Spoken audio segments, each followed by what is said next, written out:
Welcome to Research Matters with Unda and Kuda, an online show that is all about communicating the research taking place at NUST in efforts to promote the university's research agenda and the impact thereof.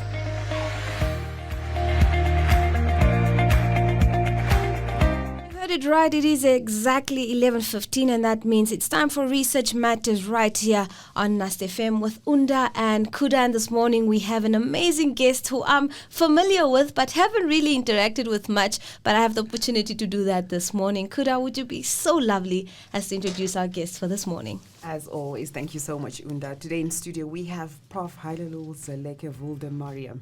He's an associate professor in the Department of Communication and Languages.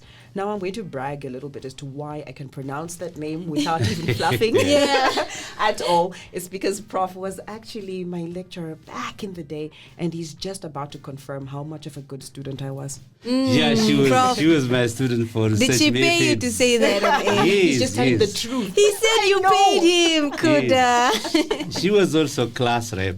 Oh. And she did very well. I think I have influenced, Kuda with the research method.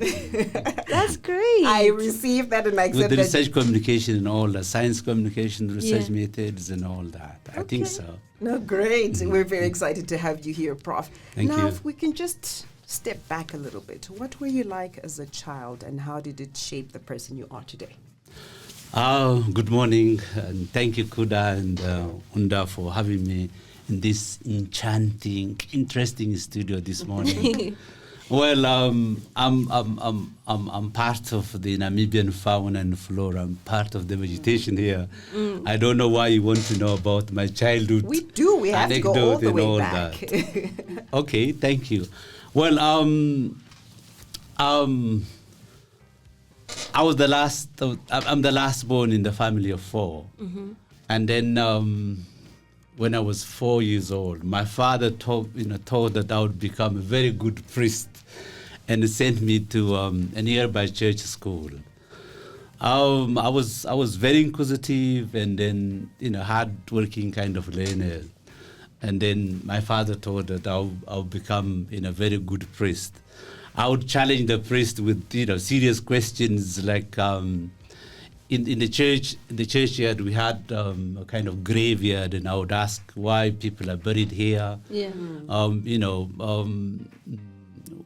Who am I? Those kind of questions, and in every, say for example, Bible class, I would ask, where do Adam and Eve come from? Say kind of questions, and I was troublesome. Yeah, I was about to say the priest was probably like, can this one just not speak? Like it would be nice.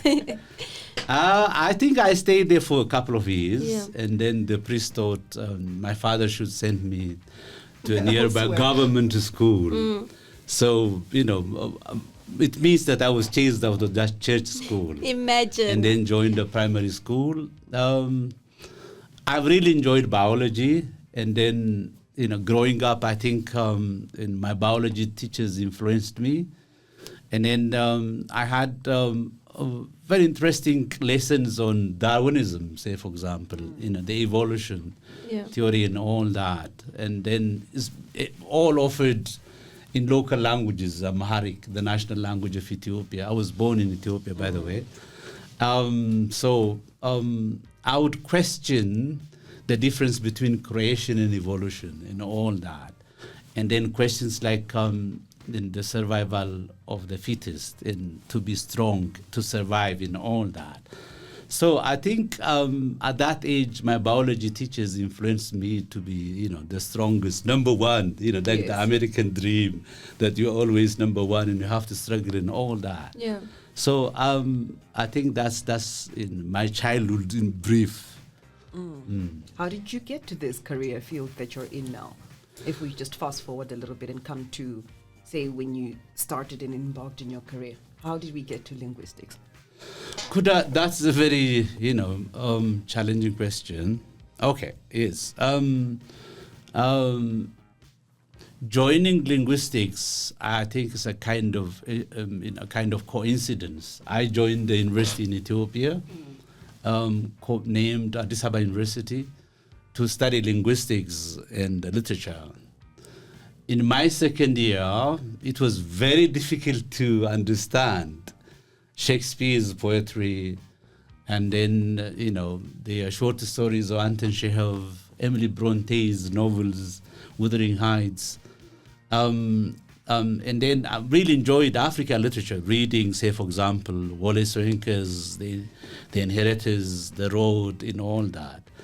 Enjoyed reading Ayekwe Arma's The Beautiful Ones Are Not Yet Born.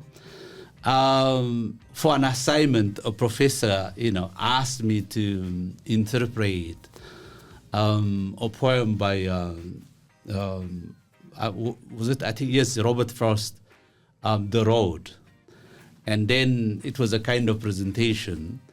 What I could present in that classroom was just the rhyme and rhythm, vocabulary, syntax and meaning. And then the professor expected me to analyze the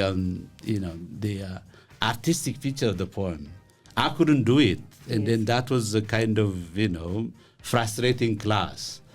The professor thought that I would do better in linguistics, in syntax, semantics, grammatics, those kind of areas. I think that in that poem, The Road Not Taken, is the starting point for me to join linguistics and apply linguistics.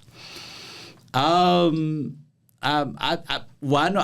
think I was one of the strongest students because of that biology, the survival of the fittest, mentality in a highly populated country. Ethiopia has now 130 million population, so you have to survive. Yeah. It's not like Namibia, we have very small number of students. 130 million. So that was, I think, you go to survive in a very highly populated community. So it was a survival of the fittest at that moment. At a later stage, I went to India to study stylistics at Bangalore University, master's degree there. And then at early age, I joined the university in southern part of Ethiopia, to teach language-related courses, technical writing. Yeah. And then after a couple of years, I got a scholarship and studied pedagogical linguistics in Punjab University, and as part of my PhD and all that. So the interest developed. And then somewhere again, you see, if you are doing literature and you are not exposed to, say, for example, research methods. Yeah. So I thought, I should do sociology again, master's degree in sociology.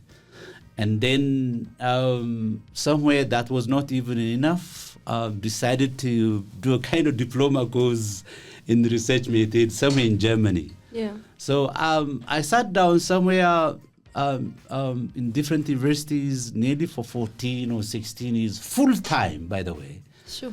And then could bring in, say, for example, some theories from sociology, linguistics, and research methods. So here at NUST, and now I'm handling research methods. That's how I met. I was going to ask actually how you moved from Ethiopia to India, and then finding yourself at the Namibia University of Science and Technology. Sure. I got scholarship to study, World Bank scholarship to study my PhD in pedagogical linguistics.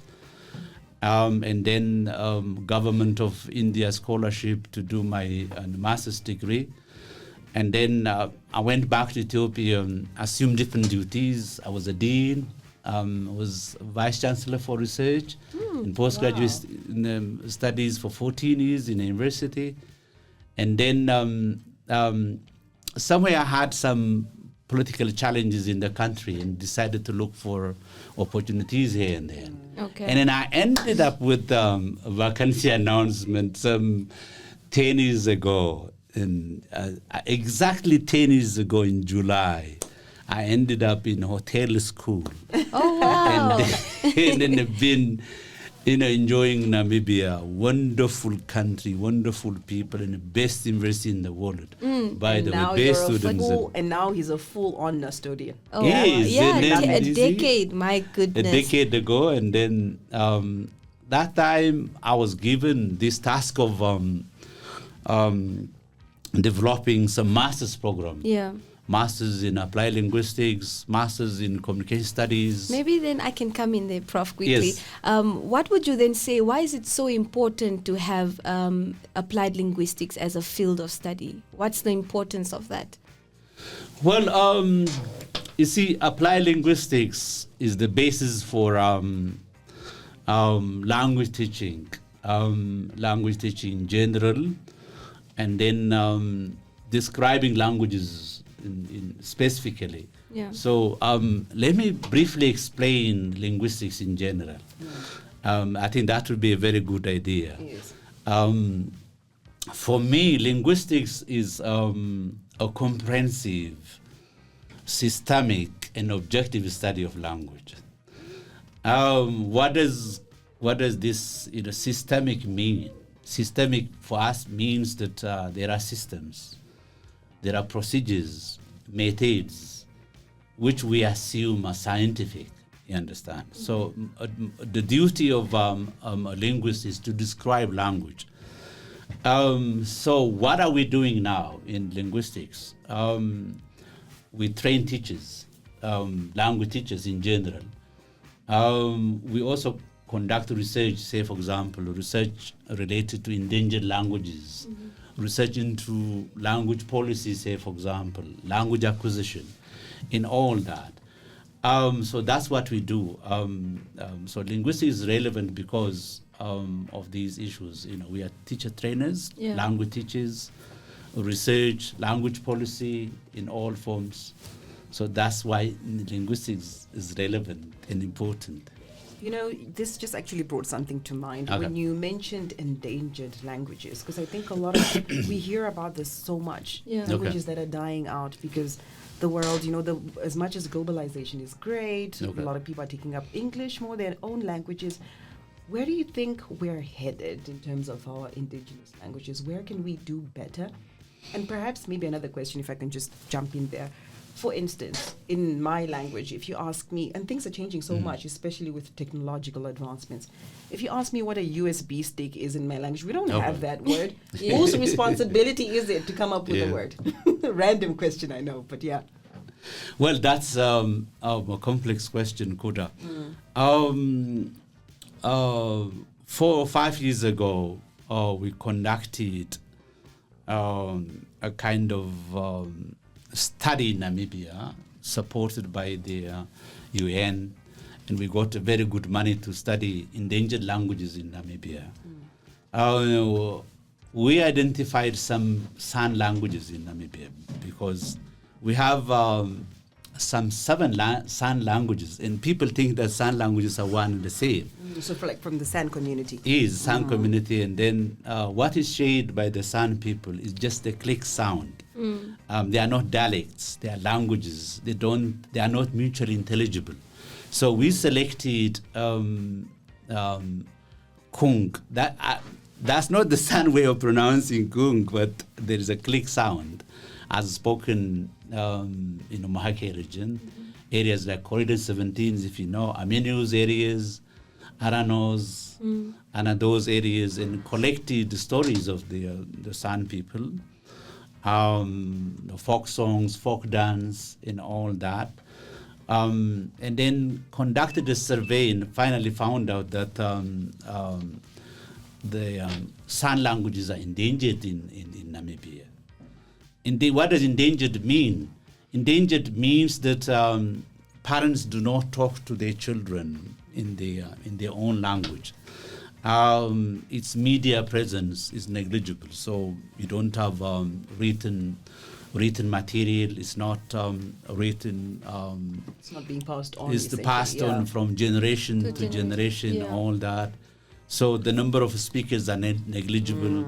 There is language shift from, say, for example, from San to Oshiherero or Shwambo and all that. So that is what we mean endangered.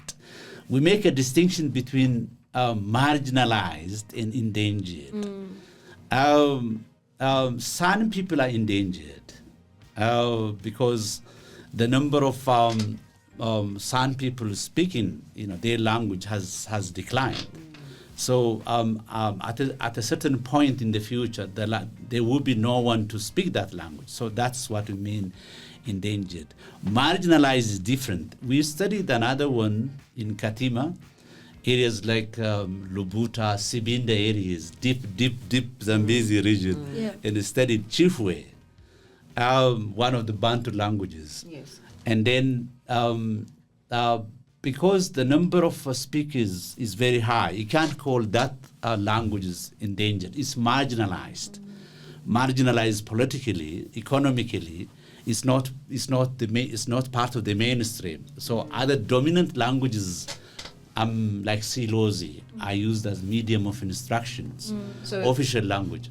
So is that to say, maybe just for my own understanding, is that to say it's not endangered, but it's marginalized because it's not widely spoken? Am I getting that right? Or marginalized means that the number of speakers has dwindled across time because of different factors.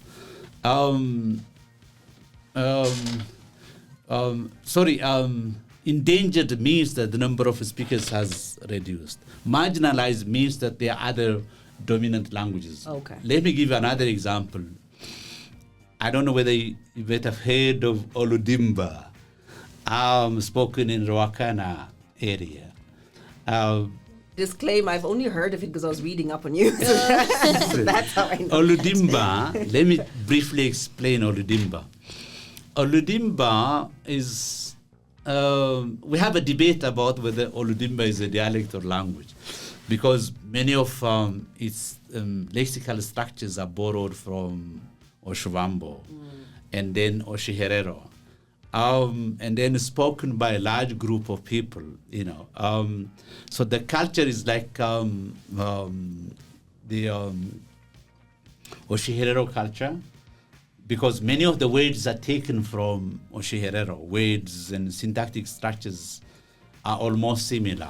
The challenge is that at the school level, which language should be used as a medium of instruction in that locality. Say, for example, some words are taken from Oshiherero, some from Oshivambo, and then now as someone, as a linguist, contributing to policy, language policy, you need to recommend which language, Oshiherero as a medium of instruction or Oshivambo as a medium of instruction. I think with that research we came up with an idea that Oshiherero should be the medium of instruction in that locality, in those schools, because it's more closely related to Oshivambo than Oshiherero. So it's because of dominance, you understand. Okay.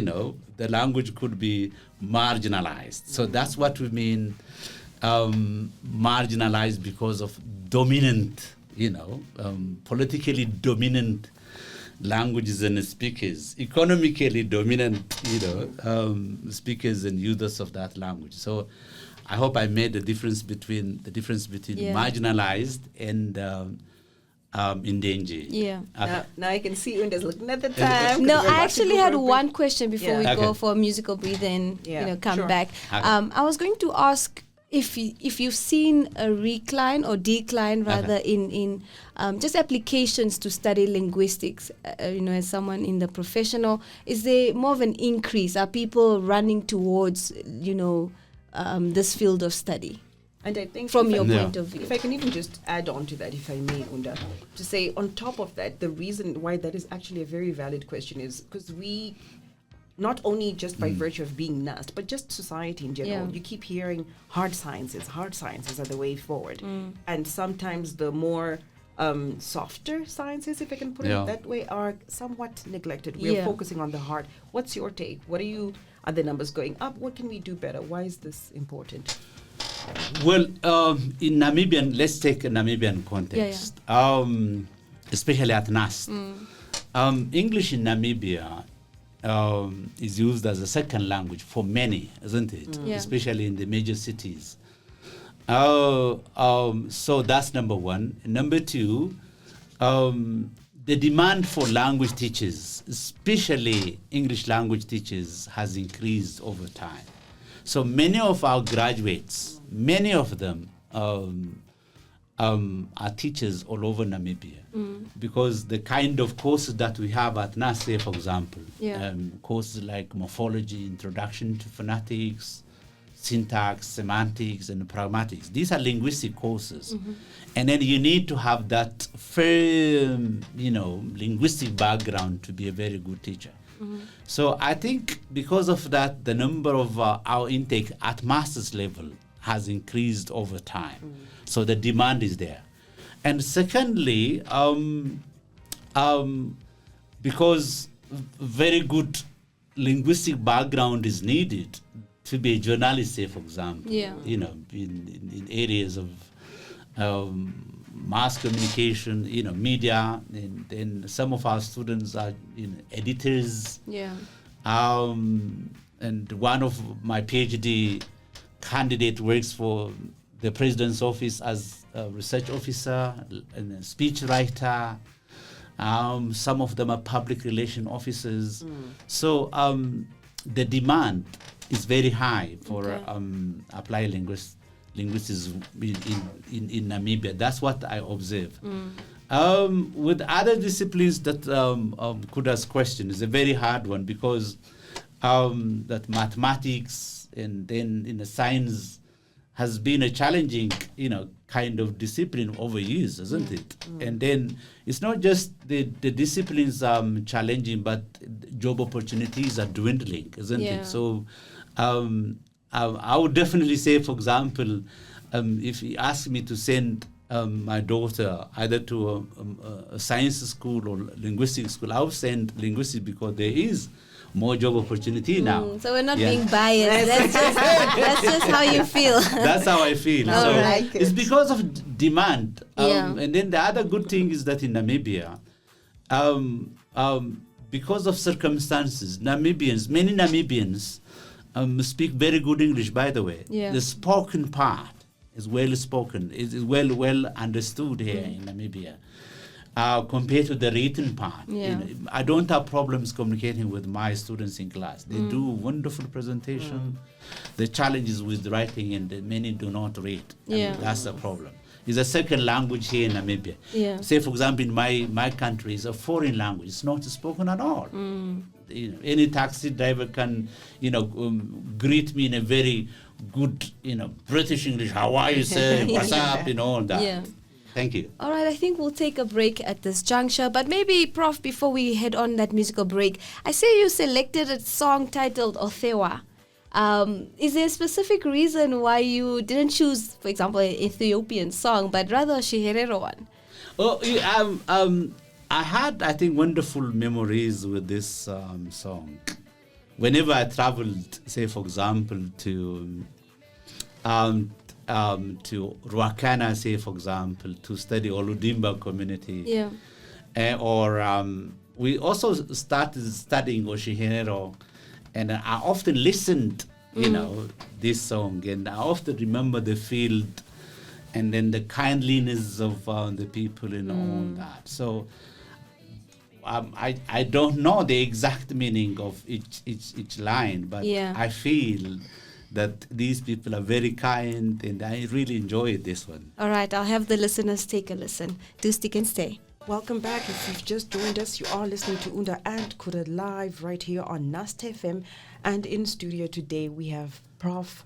Woldemariam with us here. He's a professor an associate professor in the Communication and Languages Department. We're having quite an engaging conversation, talking about Ethiopia, talking about Namibia, all and everything in between, everything to do with linguistics. Now, Prof, definitely we cannot continue the show without mentioning this. You are the 2023 best established researcher at both faculty and institutional level. Congratulations for that. Thank you so much. What advice would you give to early career researchers, and what did you do with the prize money? Maybe you can tell us a little bit about that. So 2 questions.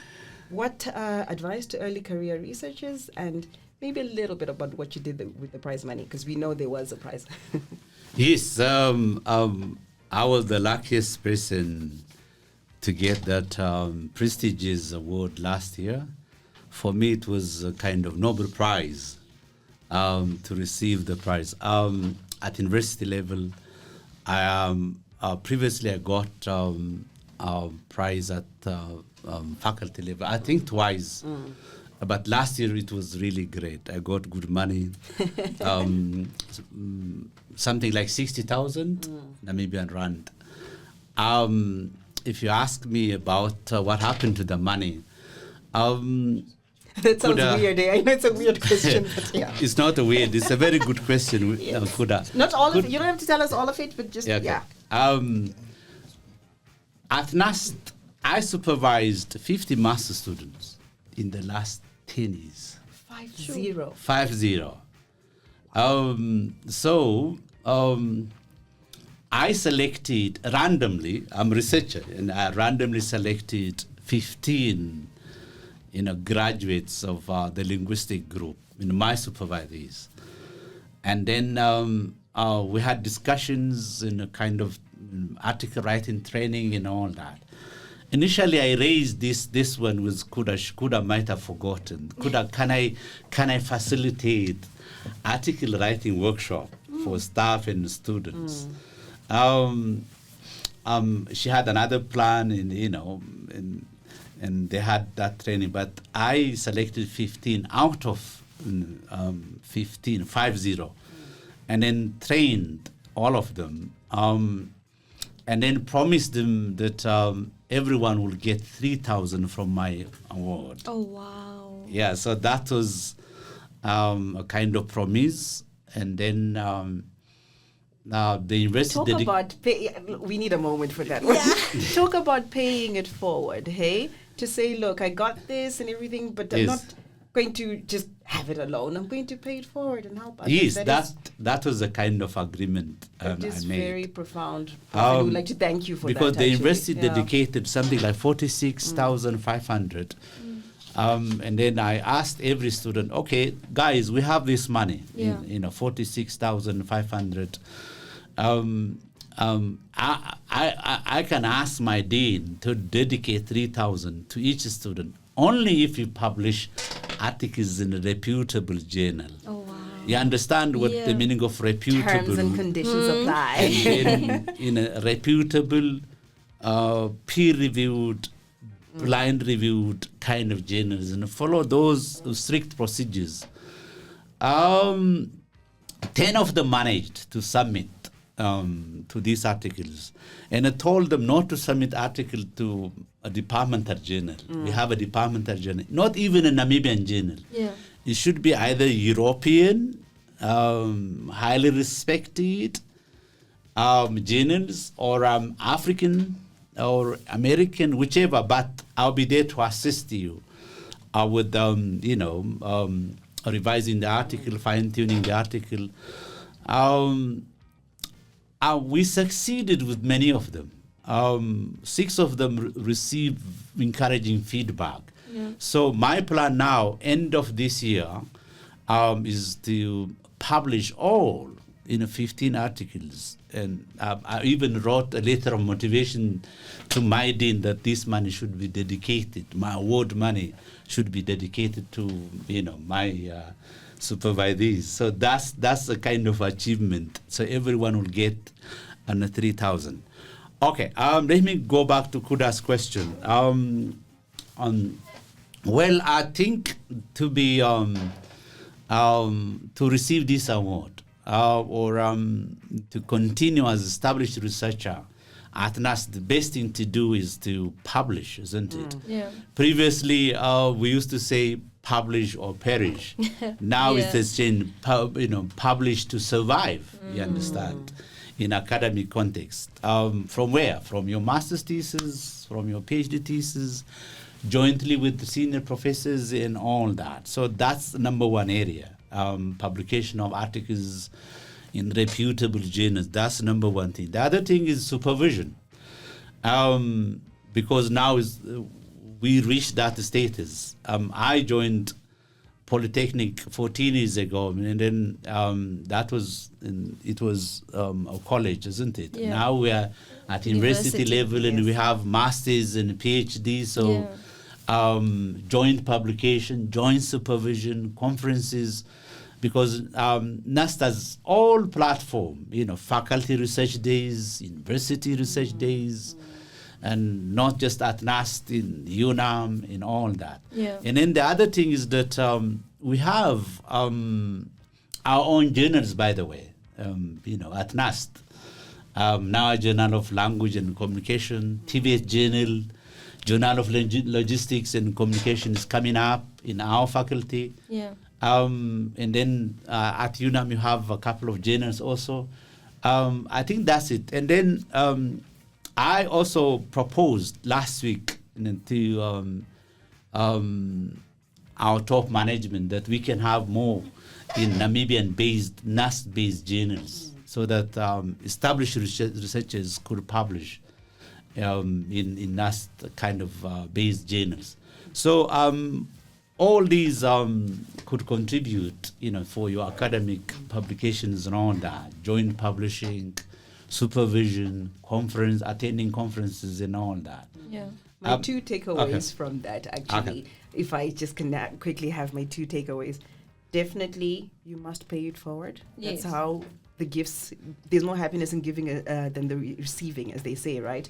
And secondly, just to make sure that the opportunities are there. You just have to be willing to tap into them. Yes. So I like that one. Thank you. All right, now, Prof, you mentioned having the Language and Communication Journal. Specifically, let's talk about NAWA. Okay.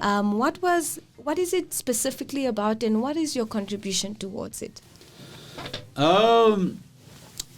NAWA, Journal of Language and Communication, has been there for several years. Colleagues like Prof.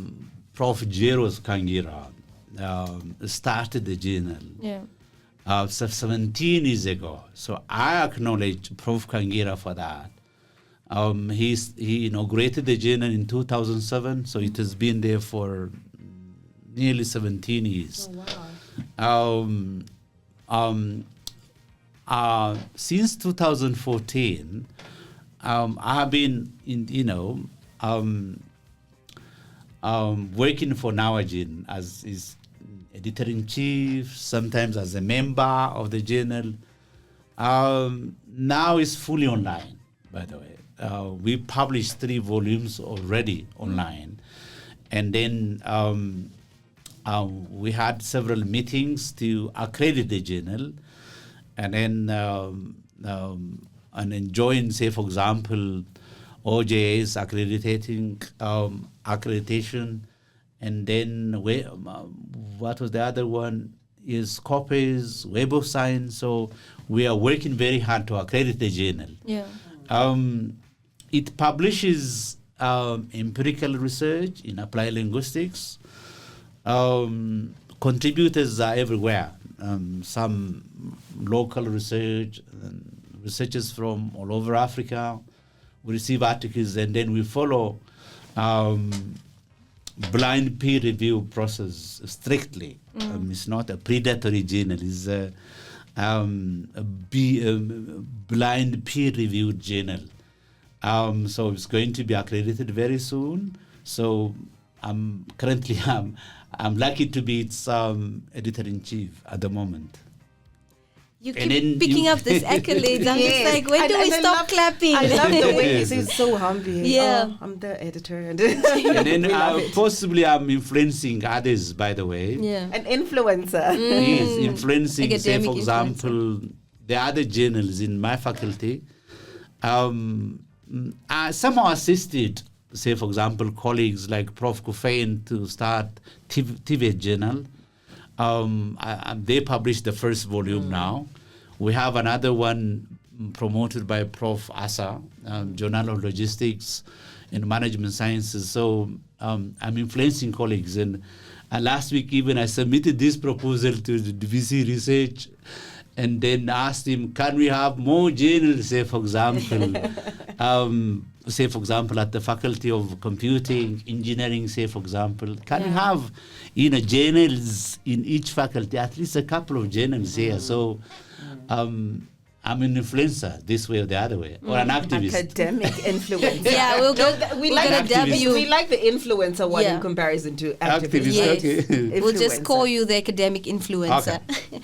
All right. Are there any new developments that are in the pipeline with your department, and maybe even new programs that you'll be introducing? Yes, the PhD program. Do you mean? We are being accredited to begin the PhD program this semester. Actually, that was a plan. I take it that's a PhD in applied linguistics. Okay, great. It took us nearly 4 or 5 years to conduct the needs assessment, review the curriculum, and then design templates and all that. NUST Senate already approved the curriculum. Now we are being accredited by the Namibian higher committee, NCHE. So that's what we are doing. The plan was to begin the PhD program this semester. That was the kind of tentative timetable we had. Because how many graduates are more than 150 candidates completed the master's program with us at NUST in applied linguistics. That's a big number. So someone is snatching I don't want to mention, but someone is snatching our students. Somebody. And then someone somewhere, another university is snatching our graduates, because I feel our graduates are highly employable. Out of 50 graduates, I can't remember a student who is unemployed. I'm telling you. Wow. Many of my supervisees are teachers, school principals, researchers, speech writers, public relation officers. Yeah. I supervised 2 of them in a nearby university, and then they graduated. So thought that, okay, they succeeded, as researchers. So now we thought we can begin a PhD program in areas like sociolinguistics. Because we are in a science and technology university, we can also collaborate with computing department to introduce computational linguistics, areas like forensic linguistics. This year, by the way, introduced forensic linguistics in the department at that sounds interesting. master's level. So forensic linguistics will be part of the PhD program. Sorry, Prof. If yes. you can just allow me to interject there. What is forensic linguistics? And Kuda is grilling me again and again because I grilled the other student some years ago. It's my turn. It's my turn. When we were in class, he could grill back, but this is... Yes, forensic linguistics is linguistics as applied to the legal environment. To do what?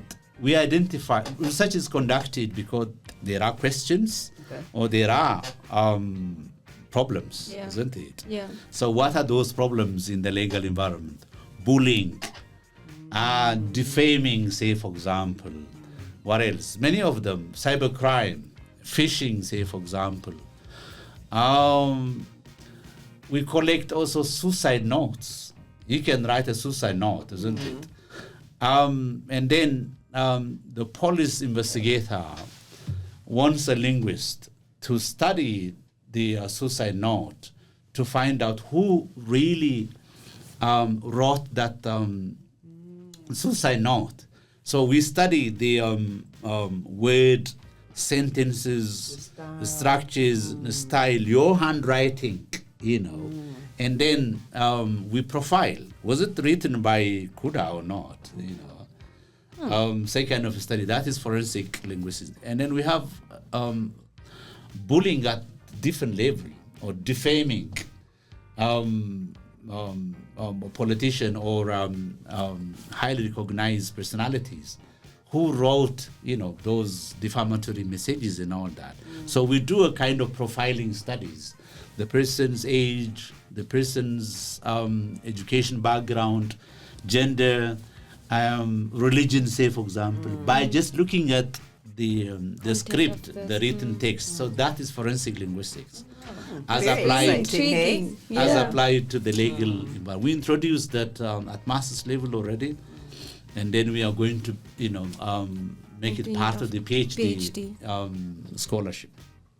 Okay, awesome. Now, Prof, if we fast forward to say 2044, that's 20 years from now. 20 years from now, when people hear the name Prof. Haileleul Zeleke Woldemariam, what do you want them to associate your name with? What do you want them to think of? Why do you want to remember me after 20 years? Why can't you remember me tomorrow and today? No, that's way too soon. Because, that's too easy. So we have to fast forward 20 years from now. 20 You've years. built your legacy and you've really cemented it. What do you want 20 people to years remember is too you for? far, Kuda. Okay, should we take it down 10? It's okay, but you see, I think I worked very hard with the master's program and I supervised 50 Namibians. Within my contract period, obviously, I would supervise more master's students, more PhD students. Hopefully, these students will publish and contribute to language education, research into linguistics. Hopefully, these students would remember, the kind of commitment and hard work, and that's number one. Number two, the PhD program obviously would contribute to capacity development in Namibia. That's the first kind of discipline in Namibia, the first in my faculty. So I believe in the next 20 years. 20 years. He said 10. So he's even putting more pressure. And then I'll be assisting possibly many Namibian professors in applied linguistics. So they would definitely think that this Ethiopian professor designed this curriculum document and all that. Yes. So that's it. And then the other, I think the PCICL research project, protect, promote endangered languages. We've got huge data, by the way. We published six books with Prof. Krishnamurti. And then I've been dreaming of this. Should these languages be recognized as mediums of primary instruction, say, for example, Okakarara, Menus, Goido 17s, or Musati, because we have now dominant languages like Oshuvambo, Oshihero as mediums of primary instruction. Yeah. So obviously my dream that these endangered languages would survive, revitalize. And then that's another one. And the other one is we've got a partnership, during my stay in the past 10 years, we've got partnerships with different universities. We have a very good partnership with Aachen University, Germany, for PhD supervision, summer school and all that. We've got a very good, stable, network with the University of Cape Town, with NUST. So that relationship would definitely continue in the future. Yeah. So obviously, I should be remembered for supervision. NUST, That's your heart. That your is my heart, baby. and it should be accredited Yes. by Scopus. So the kind of, by the way, we compile knowledge. We compile and then promote knowledge in applied linguistics. So if that one is accredited, that is one of Goals. my number one biggest dream: the survival of the fittest. Darwinism. All right. No, I think, unfortunately, we would love to speak all day, Prof, because you are so knowledgeable. And yet, for a professor, you're so lighthearted. Like, it's so Yes. easy to connect with you and on various levels as well. And but natural unfortunately, Can you play that music? I am gonna play you the song right after And then this. think of the San people in Namibia. I will. Highly endangered and marginalized at the same time. Absolutely. Please. There was a comment from one of your students, I assume, who said that as a linguist or linguistic student, Yeah. I'm actually very happy to see how our department is being broadcasted for the people to understand what it's all about. And Prof, thank you so much for being that vacuum. Wow, thank you so much. That's interesting. All right. Encouraging. But of course, you can catch the details of our podcast. Unfortunately, this is the end. But you can watch our Research Matters with Unda and Kuda by following Research, Innovation and Partnerships at NUST pages. That is on Facebook and LinkedIn, as well as the NUST FM Facebook and Instagram account. Now, our previous podcasts are live on the NUST YouTube channel. So in case you missed any of them, you can head over to the NUST YouTube channel and catch up. This episode will be live in just a few weeks, so do stick and stay to that profile. But again, Prof, thank you so much for your time, and I'll leave them with this song. It's titled Walking with the Sun by Charlie Simpson. Do stick and stay to NUST FM, because right here we are reinventing sound.